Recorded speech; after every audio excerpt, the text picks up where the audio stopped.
Hi everybody, this is Carolyn Lee coming at you from my little sewing nook that's in the corner of my bedroom. So my next pattern, Moons Akimbo, is coming out July 8th. And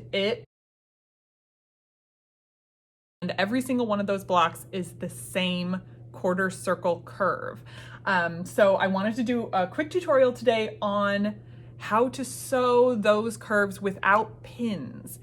So let me tell you something. I hate pins. I hate pinning. I didn't sew a lot of curves for a long time just because I didn't want to pin so much. A lot of times sewing curves involve so much pinning. I had taken a craftsy class a while back. I can't remember the teacher, I'm sorry. But anyway, where she had you sew half circle curves and only use 3 pins, which was great, but of course I'd rather use 0 pins. So if I can avoid pins, by golly, I will do it. So you cut squares, and then from each square you get what I call a mouth and what I call a bite. Now, since these are both cut with one template from the same block, when you sew them together, keep in mind you're going to have an extra ½ inch on each side of your mouthpiece that you're going to trim off after you press. So keep that in mind. It's not the edges of your mouths and your bites will not match, but there will be almost exactly a ½ inch on each side every time. So without further ado, sorry, I keep looking at myself, which is not where the camera is. Apologies. So anyway, I'm gonna take you over to the sewing machine and show you how I do it. Okay, so here we are at the sewing machine. I have this lovely ceramic Notion bowl that holds all my shit. That was made by Paul Barchelon. You can find him on Instagram at Barchelon Ceramics.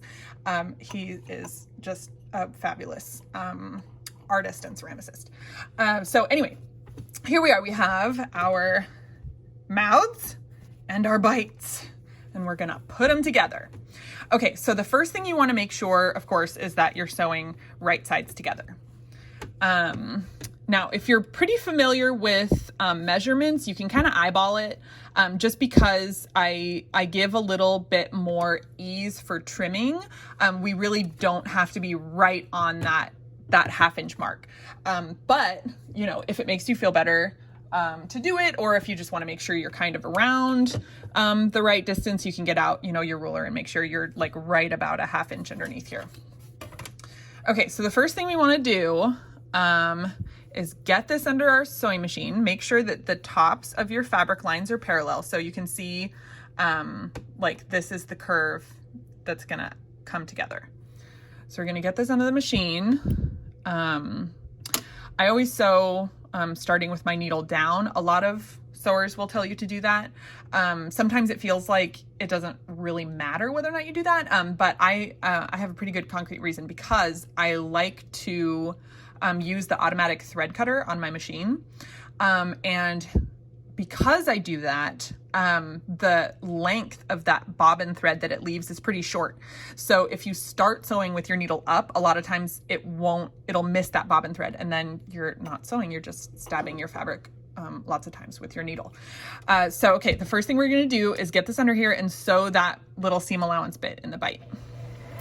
So get it going there. Okay, so like 3 or 4 stitches.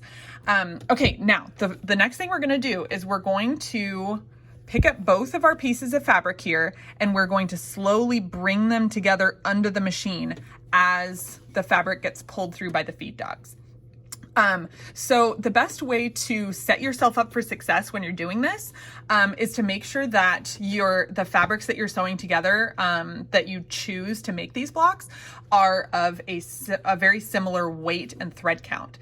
So, I mean, you'll often notice that, you know, fabric from different collections or different designers or different companies feels a lot different, and they all have differing amounts of ease. And so since we're sewing curves together, it's much more easy to feel it if you're new to this no pins technique, if your fabric has very similar amounts of ease when you're putting them together.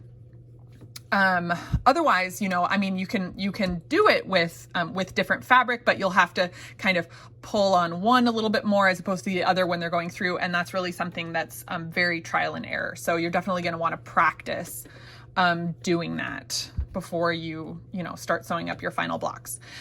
So you're going to want to get a hold of both of your fabrics. You're not going to yank as they're going through the machine. You just want to gently bring them together. And since we're sewing, I mean, you can definitely use that ease a little bit. So sew slowly and just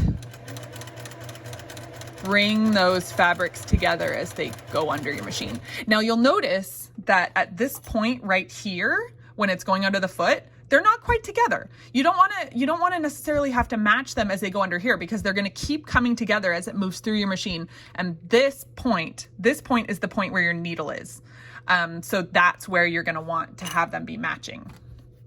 So when you're watching the fabric go through the machine and deciding on, how much ease you're going to give a little, how you hold the fabric in your fingers, be watching right here, not in front of your presser foot. All right, we're just gonna keep going. And see, I'm not going very fast. You can go at whatever speed is the most comfortable for you. I find that since I like to be really careful about where everything comes together, I like sewing really slowly.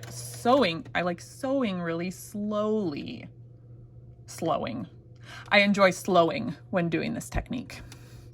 Okay, so once we got about halfway through, which is right here, you can kind of see where you're ending up on this spectrum of like, okay, yeah, I'm headed towards bringing them together at a good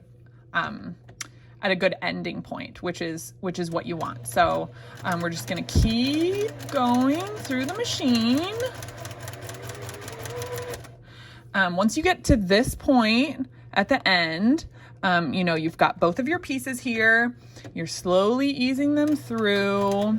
Now it's when you get to these end points, that if you don't have a curved foot, you're going to want to start lifting up your foot a little bit, because that's how you're going to get a good even, edge. But I generally don't have to lift my foot up before this. So just whatever you feel is comfortable for you that gets you an even seam allowance. Okay, now I'm going super slow here. And then here we are at the end. We're gonna sew off the edge. All right, cut our thread and let's take a look at that. All right, we did pretty good here. Okay, so let me adjust this a little. So you can see we've got about a half an inch. It's a little bit more than a half an inch here, but that's okay. Each of your blocks might end up being a little different.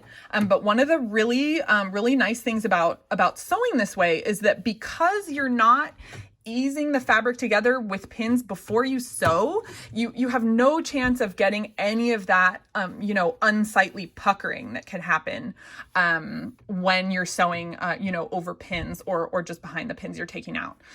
So you will, unless you have like really missed your mark on the end here, like you'll almost never have to like rip out to fix any kind of puckering. Now this is definitely like a trial and error type technique. Like it's very muscle memory how you bring the fabrics together. So definitely before you do this with any kind of fabric that you don't want to mess with, make sure you practice on some blocks first. So this. You can use this technique with any curves. There are a lot of quilt artists out there that do sort of improv curve piecing, which is really cool. And like I have not really tried too much of that yet. But there's no pins. It's just kind of bringing the fabric together under the machine. It's very therapeutic. You can really get into a rhythm of getting the blocks together. properly. So the other thing that I do is I include in the pattern a little bit of extra ease on the edges here for trimming. So especially if you're new to curves, that gives you a little bit of extra wiggle room here. You know, it can be really easy to get distortion on these edges, especially when you're easing the fabric through the machine like this, as well as like, you know, like your starting and your ending point aren't going to be exactly a half an inch every time. And you know what? That is fine, because that trade-off to me is totally worth no pins and no puckering. If you've made it all the way to this point, thank you so much for watching this tutorial. So here's the block that we just sewed without pins. Congratulations. Again, you know, it's definitely a practice thing. It's definitely you know, hand-eye coordination thing. You have to really feel it. So if you would rather not use pins, I mean, if you would rather use pins, obviously that's totally fine too. So the pattern Moons Akimbo is going to be out July 8th. It includes instructions for sewing without pins, plus this tutorial that will be on my page, and also with pins. So as many pins as you'd like, pin it up if that's what you want to do. But anyway, so after this, of course, comes the pressing and the trimming. So the one note I'm going to leave you with, which moves beyond the sewing without pins, I hope you don't mind, is I always like to press these curves towards the bite. So you'll see that, you know, that gives the, so yeah, anyway, I press these curves toward the bite. And that actually, I love the way that that looks at the end, because of course, you get this little fold in your bite fabric because it folds over the seam allowance. And actually that, I feel, makes a big difference in helping the moons on Moons Akimbo really stand out on your finished pattern. So then, of course, when you sew them together, I have you press the seams open. But for these curves, we press towards the bite. Now, the last note before pressing that I will leave you with is, you know, fabric has a memory, and especially if you're putting a curve under a hot iron when you're pressing, it's really, really easy to accidentally like pull and distort your seam and distort your fabric. So the first thing that you should do after sewing a curve, before you put it under your iron, and since it's a curve, obviously you can't really set the seam, but the first thing that I always do is just finger press this seam.